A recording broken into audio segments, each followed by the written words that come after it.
Mesdames et messieurs, bonsoir, bonjour, dépendamment de l'heure où vous regardez cette vidéo. Nous sommes contents de vous retrouver sur votre chaîne chérie, sur votre chaîne YouTube. Déjà, n'oubliez pas de mettre une pouce bleu, d'activer la cloche de notification. Comme ça, vous ne raterez aucune de nos prochaines vidéos. Et vous devez vous abonner avec notre chaîne YouTube parce qu'on va vous divertir, on va vous former sur des trucs très intéressant. Aujourd'hui, on est venu avec cette vidéo. C'est la réponse de toute une quantité de personnes, des questions qui nous ont été posées depuis la semaine dernière. Mais nous n'avions pas eu la chance de venir avec une vidéo pouvant répondre à leurs questionnements. Mais aujourd'hui, on est là pour répondre à certaines de nos questions, des questions qui nous ont été adressées. Aujourd'hui, on va parler un peu de l'entretien d'embauche. Comment vous pouvez réussir votre entretien d'embauche. Après avoir déposé votre candidature, on vous a appelé déjà.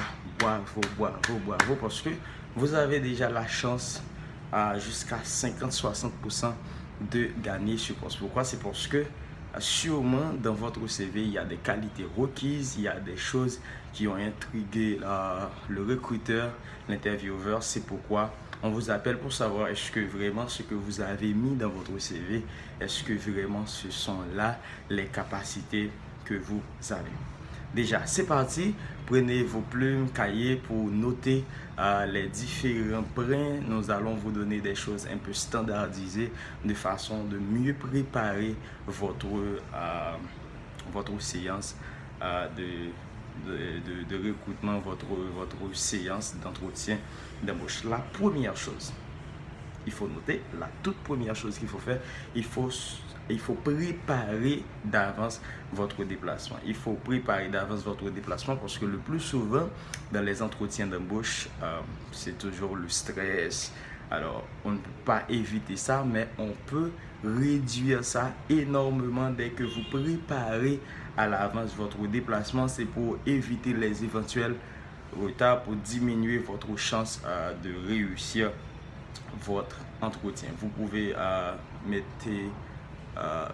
20-30 minutes de plus avant l'heure. Il faut être dans l'enceinte 20 minutes, 30 minutes avant. C'est une façon de ne pas être pris au dépourvu. C'est la première chose. La deuxième chose, il faut avoir une idée approfondie sur l'entreprise, sur le poste pour lequel vous avez été postulé. Parce que vous ne pouvez pas vous oser, vous ne pouvez pas vous permettre de postuler dans une entreprise sans avoir des idées approfondies sur les activités de l'entreprise. Vous devez avoir assez de bagages sur le fonctionnement de l'entreprise. Vous devez vous renseigner par exemple sur l'organigramme de l'entreprise, sur les valeurs de l'entreprise, sur ses clients principaux et surtout les dernières actualités. Alors nous avons un professeur par excellence, c'est l'Internet.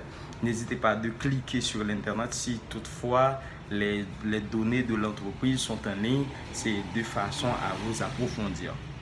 Troisièmement, il y a des questions qu'on pose toujours dans les entretiens d'embauche. C'est presque, on peut dire, dans tous les entretiens d'embauche, on pose toujours ces questions. Par exemple, parlez un peu de vous. Avez-vous une idée de ce poste? Qu'est-ce que vous pouvez apporter à l'entreprise? Quelles sont vos qualités? Quels sont vos défauts? Ce sont des questions qu'on pose toujours. Alors, il faut les préparer. Quatrièmement, il faut surtout noter, vous devez soigner votre apparence. Quand je parle de l'apparence, c'est-à-dire ce que vous allez mettre, est-ce que vous allez mettre une cravate rouge ou je ne sais pas, mais vous devez vous préparer parce que la première impression que vous allez faire, le plus souvent c'est ça qui tient là-haut. Il n'y a pas vraiment une forme standardisée de dire c'est ça qu'il faut mettre, etc. Mais il est conseillé de s'orienter vers des couleurs sombres, vers des couleurs classiques. Mais surtout, c'est le secteur d'activité qui va vous permettre de vous ajuster, qui va vous permettre de savoir qu'est-ce que vous pouvez mettre, qu'est-ce que vous ne pouvez pas mettre. Et cinquièmement, il faut mettre au premier plan vos points forts. Il faut mettre au premier plan vos qualités, ce que vous avez comme qualité, qu'est-ce que vous pouvez faire. C'est une façon de vous décanter du reste, c'est une façon de vous décanter du lot.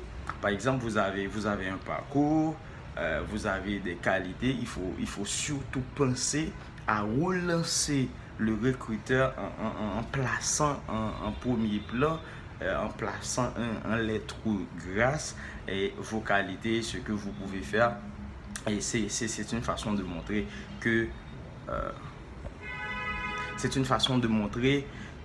vous êtes le candidat idéal, tout en essayant de convaincre l'employeur, etc., etc. Il faut être très succinct, très direct dans ce que vous allez dire, ce que vous allez présenter comme vos points forts. Et en dernière position, 6e point, il faut relancer le recruteur. Ça, c'est un peu relatif. Pourquoi? C'est parce que si vous avez sûr que votre entretien d'embauche a été un succès, vous pouvez rappeler le recruteur. C'est une façon de montrer que vous êtes vraiment intéressé par ce poste, vous êtes vraiment intéressé. Alors, vous pouvez toujours rappeler si vous avez le contact.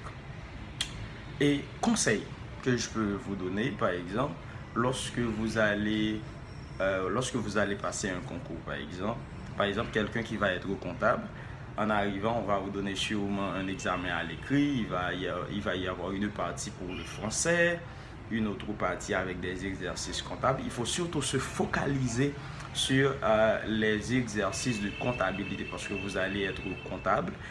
C'est de peur que si le temps arrive que vous finissez pas votre examen, on va voir quand même vous êtes une personne qualifiée parce que c'est ça que vous allez accomplir. Il faut laisser les autres parties pour après si vous avez le temps, mais les exercices comptables, il faut les résoudre en premier. Pourquoi? C'est parce que c'est ça que vous allez accomplir. Merci d'avoir été l'un des vôtres. Je dis, il faut préparer d'avance votre déplacement. Il faut avoir une idée approfondie sur l'entreprise, sur son fonctionnement, son organigramme, etc. Il faut préparer certaines questions que l'on pose toujours dans les entretiens d'embauche. Il faut soigner votre apparence, soigner ce que vous allez mettre. Il faut mettre en premier plan vos points forts. Il faut relativement, je ne sais pas, il y a des personnes qui peuvent accepter ou pas avec ce dernier point. Il faut relancer le recruteur si vous avez sûr que votre entretien d'embauche a été un succès. Vous pouvez toujours appeler l'intervieweur pour montrer que vous êtes vraiment intéressé. N'oubliez pas la leçon, il faut mettre une pouce bleu, d'activer la cloche de notification pour ne rater aucune de nos prochaines vidéos et surtout de vous abonner à notre channel YouTube. Une prochaine fois pour une plus belle vidéo. Merci.